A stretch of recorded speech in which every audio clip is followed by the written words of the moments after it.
Come with us to the Liverpool Antique Centre on Great Howard Street near town. It's absolutely massive. It's chock-a-block with stuff. The guys who work in here are all dead friendly, like just dead nice. They just leave you to it. They don't hover.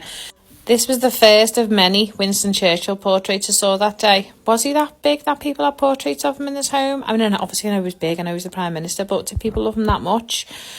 Them Wade Whimsies still in the box, I was obsessed with, but I can't do it to myself. Can't start collecting them. I'll just be like skint. Some of the stalls were absolutely chocker, like you couldn't get through. It was like, if you're a clumsy cow like me, it was a bit of a nightmare. I was shaking, if I'm honest. It is also because I hadn't eaten because I'm trying to lose a stone in 2 weeks. But this stall in particular adds loads of war stuff in, but I don't know if it gave me it gave me bad vibes. I think I understand why people collect stuff like that, but like some of it was from the bad guy Germans who did terrible things. So I was like, oh no, get me out of this little booth immediately.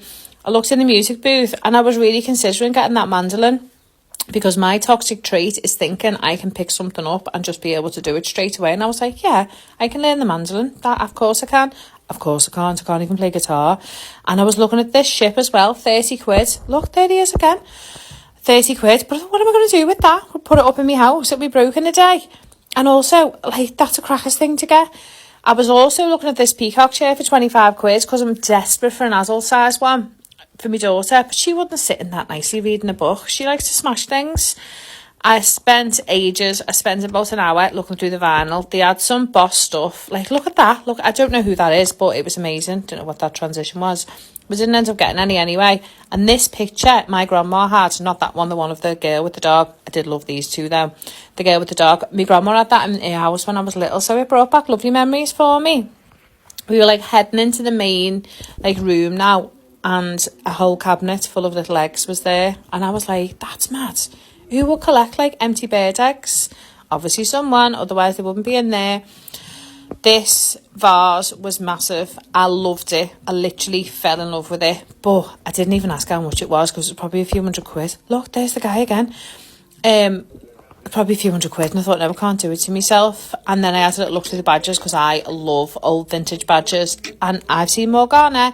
Don't know who that is, but she looked dead familiar to me. So this sign as well, I was really umming and ahhing about it. I think it was only 30 quid, this district line sign, but I don't like going to London anymore. I'm too old for London. I think once you've reach a certain age, it's just exhausting and you think it's not worth it. I am actually going in July though, so making a liar of myself there.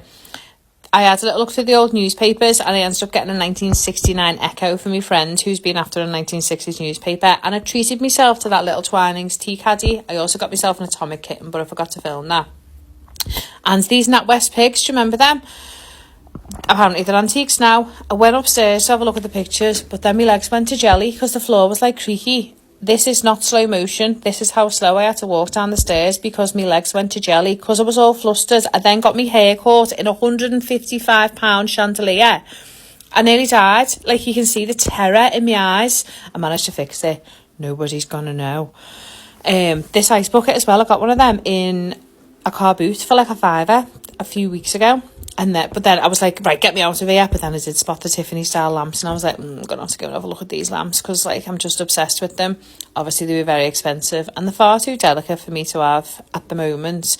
But my house is going to be absolutely full of them when my kids have grown up and moved out because I am obsessed with them. I thought this one was a tenner because I saw the sign, but no, the £10 label was for a corkscrew because I defo bought it for the tenner. Then I went into a little back room bit. They had loads of Moses baskets and I was like, oh God, are they from why do they also match so much? Are they from a haunted, orphanage? Or I was just like, oh God, I don't know what it is. They just gave me the creeps. Them all lined up on the wall. I didn't know if I was supposed to be in this room. But I just went in. I think there was only two fellas working in the big whole place. So, anyway, this Liverpool top also. Why is it so big? What's it for? And does anyone remember that from Circo in town? But at that point, I was sweating, I was shaking, I was done in, so I just paid